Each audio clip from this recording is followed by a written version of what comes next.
What is going on, guys? Alright, so this YouTube video is going to be a little bit different than pretty much what I usually post on here. I recently passed my Nasm certification exam for becoming a Nasm personal trainer, and I just wanted to make a fairly quick video just sort of running people through, just sort of telling you what you should be expecting and basically what you should mainly study, and give you a couple tips and tricks and stuff like that that ended up helping me when I was taking it and that ultimately allowed me to pass. I do have my certification right here. I haven't framed it yet, but I'm officially a Nasm certified personal trainer, and holy smokes, that feels so freaking good after, like, I've got to admit, I put it off for quite a while taking the test, so in order to just get it out of the way was really nice. But when I originally got introduced to Nasm, I decided to buy the not the self-study package. I decided to buy the guided study package, and I honestly feel like there was a little bit of a mistake because, you know, you spend quite a bit more money on it. I feel like if you end up doing this, you should probably do the self-study. I personally didn't really find the guided study to be too helpful, to be completely honest with you guys, and it seems like most of the things that I used for the test at the end of the exam are also available in the guided study anyway. Unless you're somebody who just really thrives, you know, in a sort of classroom setting, then maybe you might want to go the guided study route. So basically, just going over a couple different things that really helped me pass the test.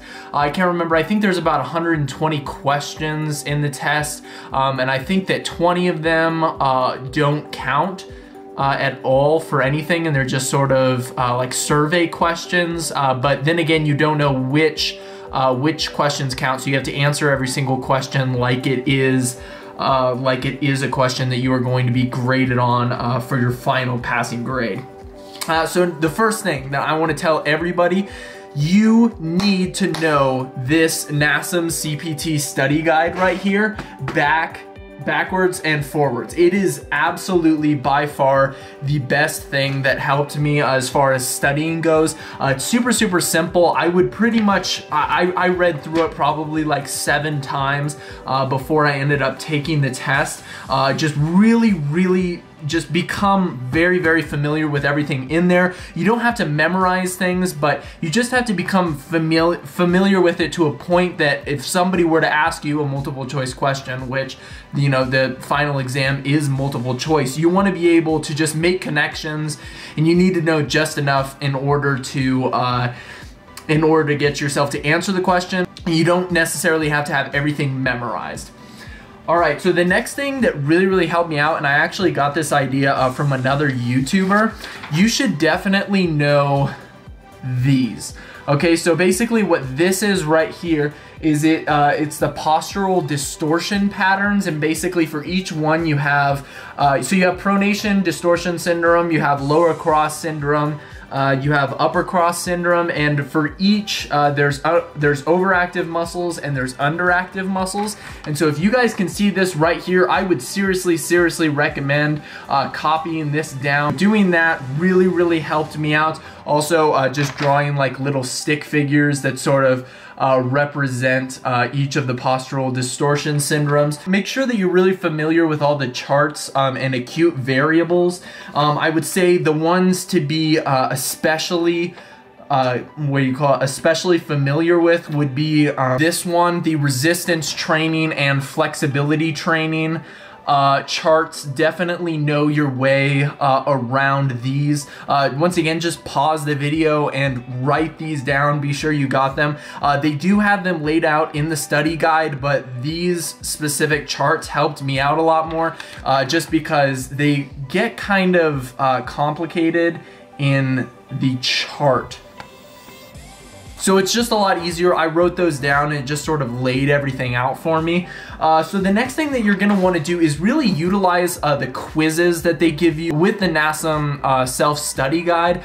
Really go through those quizzes, pretty much take them until you can ace every single quiz without without missing a question, because you know the questions are all going to be, you know, pulled from a pool. And so if you can pretty much know every single one of those questions, you're definitely going to be a lot better off. Basically what I ended up doing is I would go through and I would write down the answer to every single problem or every single question that I would get wrong on every single one of those quizzes, and then I would go back through those constantly, and then I would go back through my quizzes constantly. Yeah, and I have pages and pages of this where I basically just repeated the quizzes like tons of times. I repeated the quizzes. I would write down the ones that I got wrong, and then I would go over those at a later time. So yeah, postural distortion patterns are super important. Acute variables are very important. And then studying from this study guide, I didn't figure out about this study guide until quite a bit, like I would say a week or two before my exam. And so I seriously wish I would have had it earlier. I feel like it would have been a lot easier.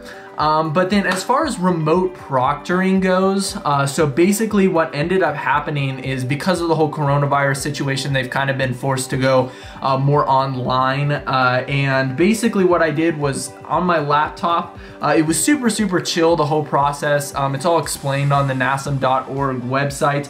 It was super easy to set up. And basically what you do is you have to log on at the exact time that you have your test planned. And then there will be somebody looking through your through the camera on your computer, and you'll pretty much just show them around your room. That's what they had me do, at least, and just kind of give them like a full 360 view of the room, and then set your computer down, and you're not allowed to talk. You're not supposed to look away from the computer screen. And you pretty much just sit there in the comfort of your own home and take the test, which was really nice, to be honest with you guys. I seriously, like, I am so glad, because if you guys don't follow my channel at all, I live in Montana, and the closest testing center to me is like 2 to 3 hours away, and I was not looking forward to driving. So I was so incredibly excited when I figured out that they came out with the remote proctoring option. Just a couple things that I wanted to run over a little bit as far as, so all this stuff is in the study guide, but I just wanted to just throw it in there just to add a little bit of extra importance to it. So I did read through the book, but honestly, my reading retention is really bad, which is why the study guide worked wonders for me. Reading the book didn't help so much. And I also found that I studied a lot harder after I had booked my test appointment. So stop screwing around, and stop wasting your own time, and book your test. And then if you absolutely can't take it at the time that you've booked it for, then, you know, reschedule, but study as if the test is going to be on that day. Because what basically happened to me is I just kept putting off booking my test date, and so I ended up doing like a bunch of half-ass studying that, looking back on it, just really was not productive at all.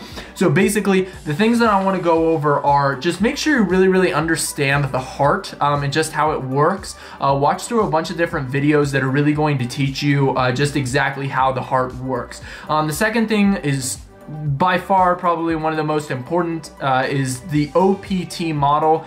You're definitely going to want to know that in and out. It's pretty simple if you've read the book or you know how NASM works at all. It's basically the foundation of NASM's personal training curriculum. Know the planes of motion really well. Those took me a really long time. I don't know exactly why, but it was just kind of hard for me to understand. So know your planes of motion super well. Know your postural assessments, especially the overhead squat assessment. You're gonna want to know how to perform that on a client and exactly what adjustments need to be made. You're gonna want to know the overactive muscles as well as the underactive muscles for everything in the overhead squat.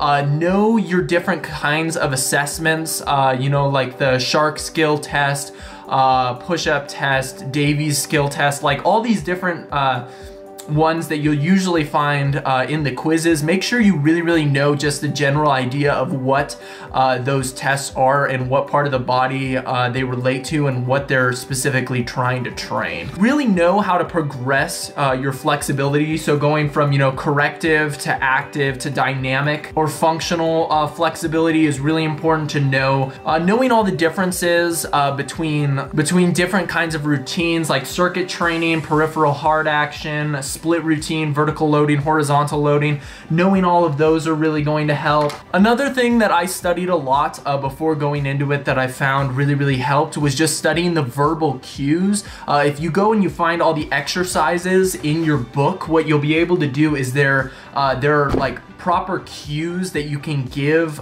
to the clients if they're performing the exercise a specific way or while they're performing it, just to sort of help them visualize exactly how they're supposed to be performing the movement. So if you can go through, familiarize yourself with those verbal cues, that will also help you out a lot. As far as nutrition goes, I honestly didn't get very many questions at all. Basically just understand basic nutrition, which if you're getting into this, you probably know how to read a label and you're probably a lot more well-versed when it comes to nutrition than the average person. But overall, I did not get very many questions on that. Know how to properly progress and regress a lot of different exercises. Those are pretty self-explanatory, but there are a couple confusing ones. And then also just understand basically what you should be doing and the special things that you should be doing if you're training a specific type of person, like whether it's a kid, an older adult, somebody who's pregnant or somebody who's obese, somebody that has hypertension, somebody that has osteoporosis. All those different things, you're really gonna wanna know how to handle them specifically. Just know those special considerations and the different things you should be taking into account because of who exactly your client is. All right, guys, but don't end up stressing about this too much. Honestly, I stressed about it way more than I should have, and I hope that doesn't give you guys like, you know, sort of free pass to slack off. But in the end, if you guys are familiar with fitness, if you guys have been, you know, you've been working out for a while, this really isn't gonna be too hard of a test, to be honest with you guys. There's a lot of stuff that's very self-explanatory, and that is pretty much where I'm gonna end the video. I hope you guys found this helpful. I really would love to get into like specifics and stuff like that, but honestly, just for the sake of trying to keep this video fairly short, just really focus on the things that I talked about in this video that matter. Know your review guide, know your acute variables, know basic human anatomy, know your freaking OPT model. I really hope that you guys found this helpful. Be sure to ask me questions in the comment section if there's something that you guys are wondering, like, oh, are there gonna, you know, be a certain amount of questions on this? Are they gonna focus on this at all? Did you get questions about this? Feel free to interact with me in the comments. Please drop a like on the video if you did enjoy, and to anybody who is my normal subscriber, I'm sorry that this is not a, you know, super fitness workout related video, but I swear I will get back to that type of content in my next one. So thank you guys so much for watching. Be sure to drop a like, hit that subscribe button if you like bodybuilding and working out and eating food and getting shredded and all that type of stuff. So, mwah, much love.